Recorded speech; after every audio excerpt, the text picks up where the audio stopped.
et Congolaises, habitants du monde entier, dans l'optique de vouloir vous offrir un cadre de vie sain, paisible et sécurisé, Toronto City VIP de Malouk met en vente des terrains de 20 mètres carrés à bon prix. Ces terrains bénéficieront de l'eau potable, l'électricité et des voies gravelleuses. Situé à proximité de la zone économique spéciale de Maluku et voisin des sites Vodacom en République démocratique du Congo, Toronto City VIP se démarque par l'originalité et la beauté de son espace en vous offrant des terrains déjà cadastrés.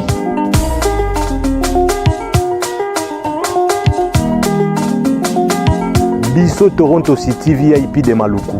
Toza non loin en zone économique, pene ya cité Vodacom.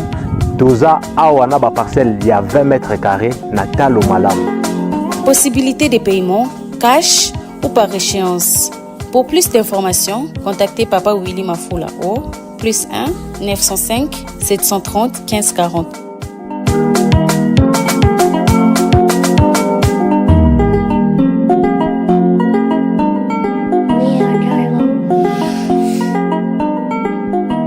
Offre limitée dans la mesure du stock disponible.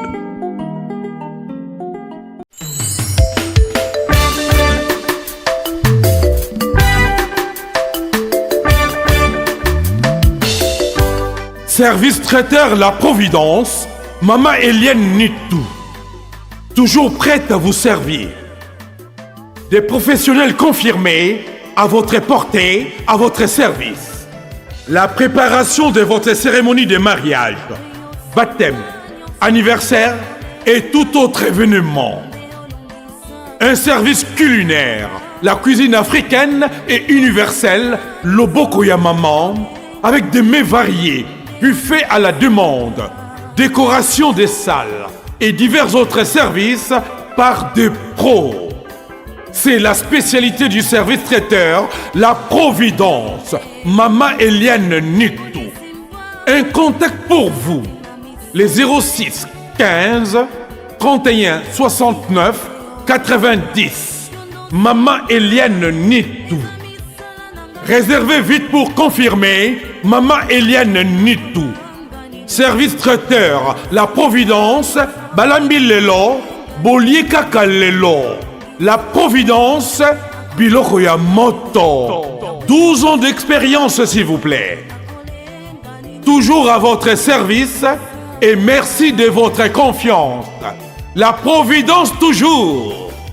La Providence Kaka. La Providence pour tous. Maman Eliane Nitou. Gloire à Dieu.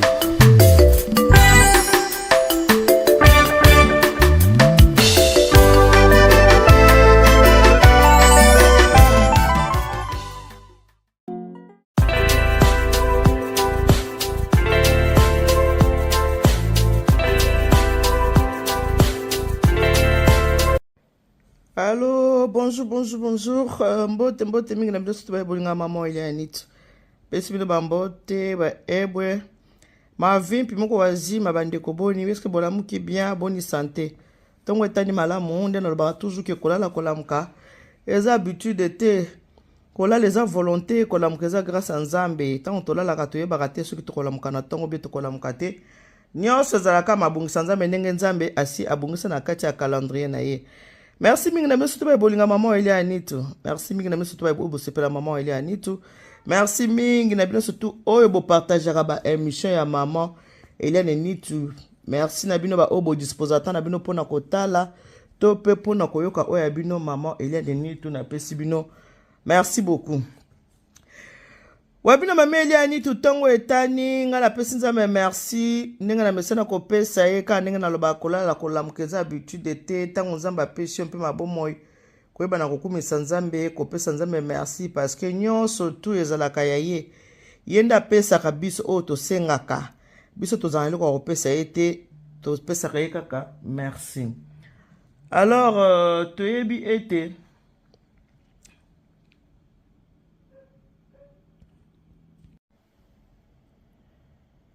toyebi ete nde tolobaki mokili ese ebebi mokili eza su malamu te, c'est vrai.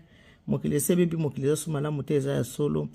Bato bakoma ko éviter bato bakoma ko éviter ba problème motali bobi oyo te pardon malamu na boya makambo oyo te eza ya solo mais na ko éviter wana pe ndenge to évitaka eza mabete eza malamu mais loko ya bien zaka foko sana no étude ya mutu oyo eza ko éviter mutu eza ko éviter aza ndenge nini est-ce que ndenge naza ko éviter boye to ndenge na olinga ete boye to ndenge nini boye il faut ko sala na ba examen de conscience avant ya kozwa décision na vie ya kosala likambo parla na ngina loba nini parla na ngina loba boyeke lelo na koyaka na analyse sur makambo ya papa na biso pasteur Marcelo parce que bike pasteur Marcelo mo lobaki ke balobaki ne pasteur YouTube elali zongo tout ababordi te pasteur Marcelo alinga ko trop pasteur Marcelo alinga ko makasi pasteur Marcelo balobi ne pasteur YouTube elali pasteur zongo tout ababordir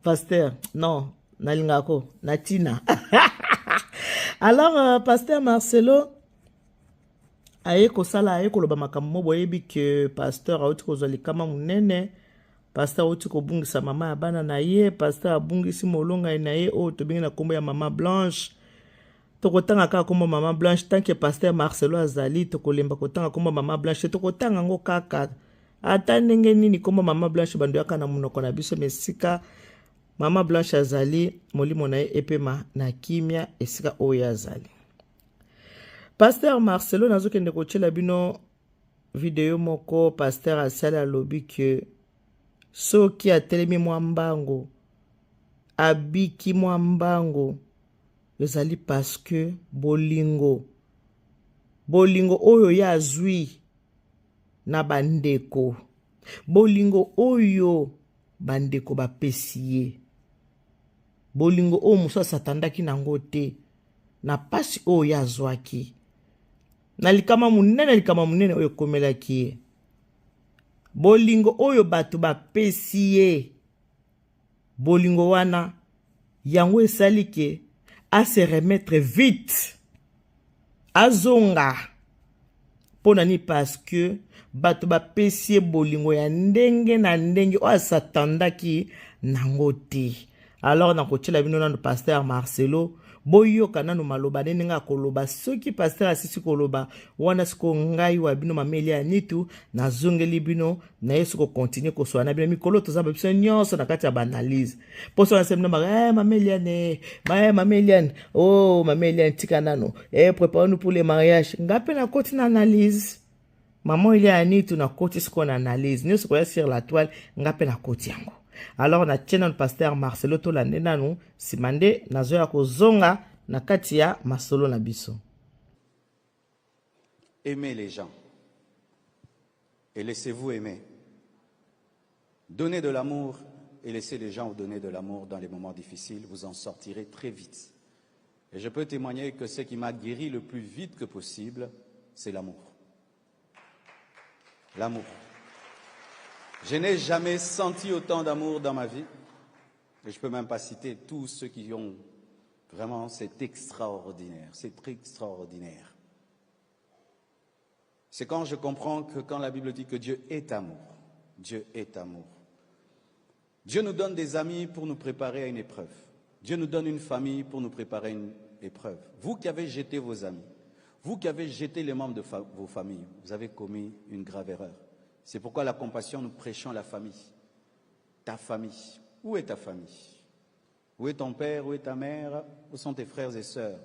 Baksa Bango. Bon, moi, toi, tu n'as pas d'amis dans cette église. Hein? Ce sont les vrais amis qui restent quand tout le monde est parti. Ce sont les vrais amis qui reviennent dans le deuil quand le deuil est fini. Toi, tu n'as pas d'amis. Toi, tu es champion pour détruire tes relations. Tu es pire que Dieu. Dieu même récupère les gens. Toi, tu ne le récupères pas quand tu as jeté. Et tu annonces même, si je meurs, ne viens pas. C'est ce que toi, tu as dit à quelqu'un, non? Même si je tombe malade. C'est la folie. L'homme est un animal social qui est fait à vie, qui est fait pour vivre.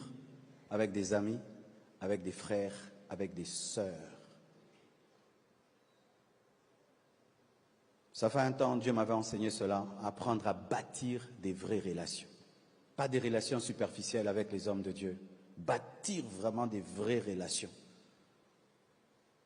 Et j'ai vu des gens quitter le monde entier, annuler même leur programme de croisade, de ceci, venir seulement s'asseoir là. Tu as de tels amis? Tu as de tels amis qui peuvent tout arrêter pour toi? Tu as de tels amis qui peuvent tout sacrifier pour toi? Vous prêchez la Bible et l'amitié pour Dieu et le Saint-Esprit ne vous empêche pas de bâtir des relations. Un homme qui bâtit des relations devient puissant. Un homme qui bâtit les relations devient fort. En conclusion, il y a combien de mariés ici? Balancez les bras. Aux mariés, voici ce que je vous dis. Kwa epengle place moko pasteur Marcelo alobi wana nde bouti kolanda ya alobi ke il faut koyeba kobatela ba relation. Bolingo, il faut pesa yango batu bolingo po batu pe bazongisela yo bolingo. Mais zana batu mosusu soko so bwaki moto bwaki penza libela. Mais nzambe kuto azali ke nzamba koko bwaka motu lelo mais lobi pe nzambe récupérer pe mutango azongisi pe na motema.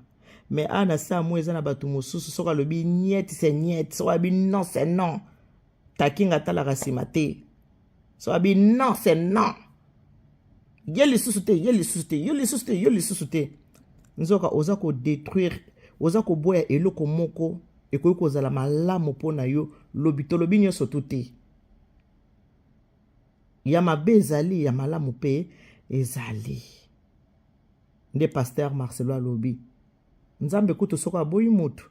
Okomona pe lobi nzambe azongisi pe mutu na motema. Mais biso bata mokita mososo bebisi benzo bebisi libela na libela.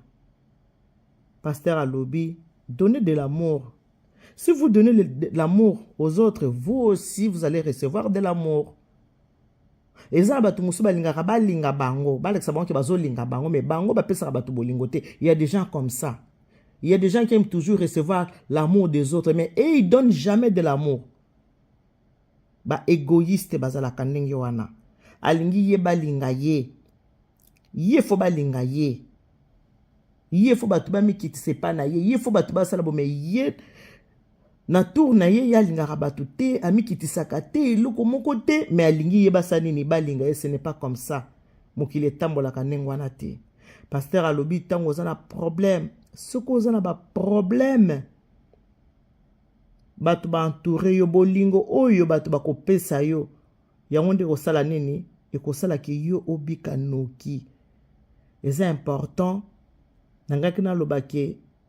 Il faut savoir garder de bonnes relations. Il faut que vous battez la relation à malamu. Ko bebsaka ba relation pamba te, ce n'est pas bon. Il faut savoir garder de bonnes relations. Il faut savoir donner de l'amour aux autres.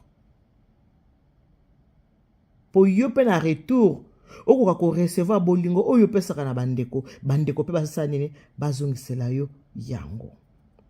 Eza sona eloko musu pasteur Marcelo alobaki ke yena ndeko na Joël Francis Tatou, pasteur Joël Francis Tatou akata suki loko ya Lumumba wana wa mula ya métis. Aza moninga ne banda bo mwana banda kala.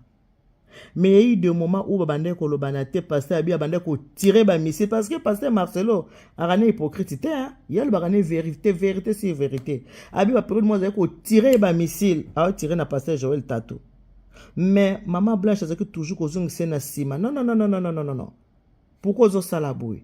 Boyete pendant que yé na camarade na ye moninga ne pasteur Joël Tatou bazo lobanate, maman Blanche a téléphone na benga ka Joël Tatou ba solo la kana bango.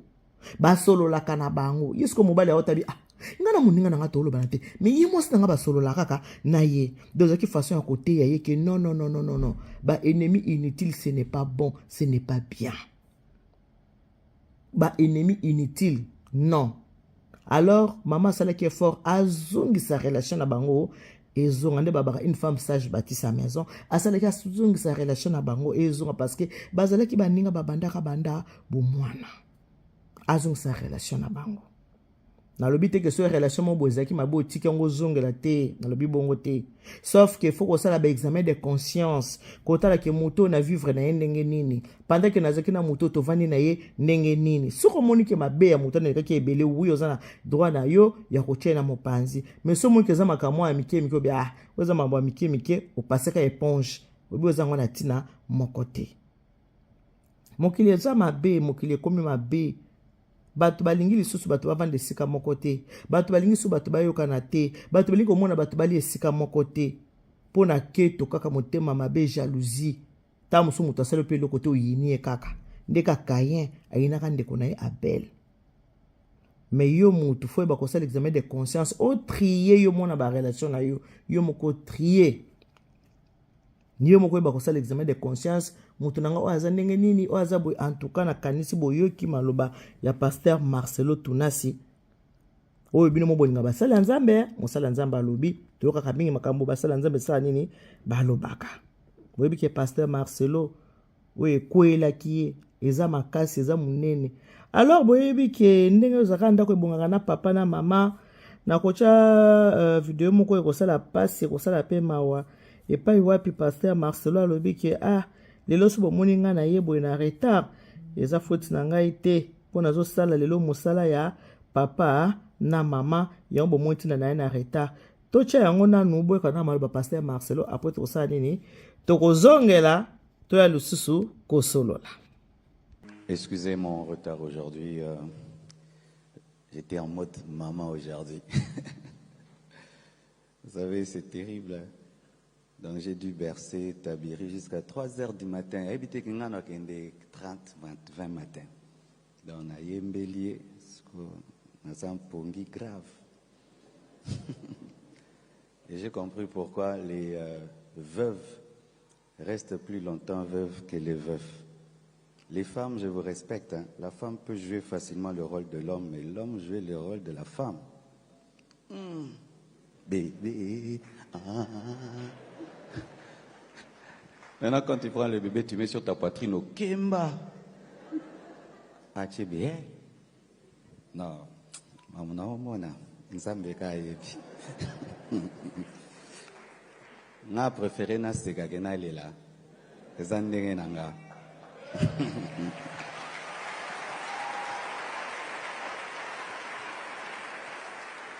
Vous savez, quand ma sœur Fifi m'a dit, dites aux voisins, j'ai voulu dire aux voisins. Voisin qui na tongo na lamuki bunanga la tabaki balongo langoko na segaka frère. Pasteur Timothée, merci d'être là ce matin. Voilà, pasteur alobi ke retard na ye ezaki po bande ko bercer mwana. Pourquoi bande ko bercer mwana ya mwana eselika ya na retard.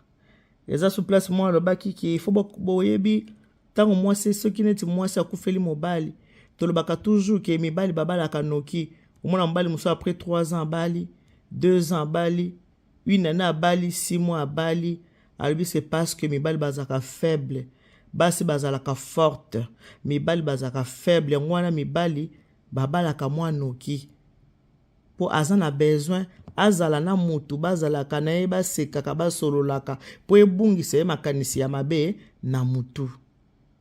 Botala neti ye lelo boye mama azate ye muta berse mwana soka lamuki donc eloko oyo mosala o mama bande kosala pona bebe yango o ye sikoyo aza kosala ndenge pa mesana ka kosekisa biso alabi bon bato mosu babala boya yebi te esike kozala mukoni pasteur Bible elobi na biso ke mwasi na mobali soki ba divorcer wana nde mabe kasi Bible elobi ete mwasi so akufeli mobali akoki ko se remarier mobali pe so akufeli mwasi akoki ko se remarier pasteur yo pe ndenge oza wana biso pe tovandi tozotalela yo soki po se remarier tokokondane yo te tokoloba pe loko mote parce que eza biblique Bible elobi ke veuf akoki ko refaire vie veuve pe akoki ko refaire vite ozomona kutu bapasteur baza kodivorce omona kutu pasteur adivorce abali mwasi mosusu me na bible ezoloba na biso moto akoki kobala mutu mosusu ezali mutu oyo akufeli so mwasi akufi mobali akoki kose remarie so mobali akufi mwasi akoki kose remarie soki alingi akoki na ye kose remarie pasteur omoni bebe ndenge aza wana mosala mama bandaye kosala bebe aza nano mokie ba 2 ans nayebi te e osalaka ere nyonso bando yaka clique na retard bon nalobi na nge eloko te nasukisika wana nasuki na anga wana nayebi koya bacommentaire nasukisika wana mpo na lelo tosuki wana na mama wele anitu mikolo tozaka bongo likambo soki ezali tokosala nini tokoya kosola mpo ntango nazwela bino baconseil sur le mariage bozosilika boolinga te mama Eliane nyonso prépare pour sikoyo tokomi bato ya baanalyse analyse kaka te tokosangisa nyonso tu nyonso tokosangisa nyonso awa na kati Eliane Nitu TV ndeko so zamba ano ya liboso na kosenga na osabone après avoir kosabone activer cloche de notification pour kozaka notifier à chaque fois que tobando kota émission esika na kati ya chaîne na biso so omoni osepe na émission otindeli mpe na bandeko mosusu batala mwa mosapi mo etomba maboye na likolo otie mwa pouce wana ya kosala nini ke osepeli. Que Dieu vous bénisse. God bless you. Mungu anubariki tata nzambe kalusaku mwana nzamba nubeshane bana betu bon sobo kama taba bisous. Bonne journée. Bye bye.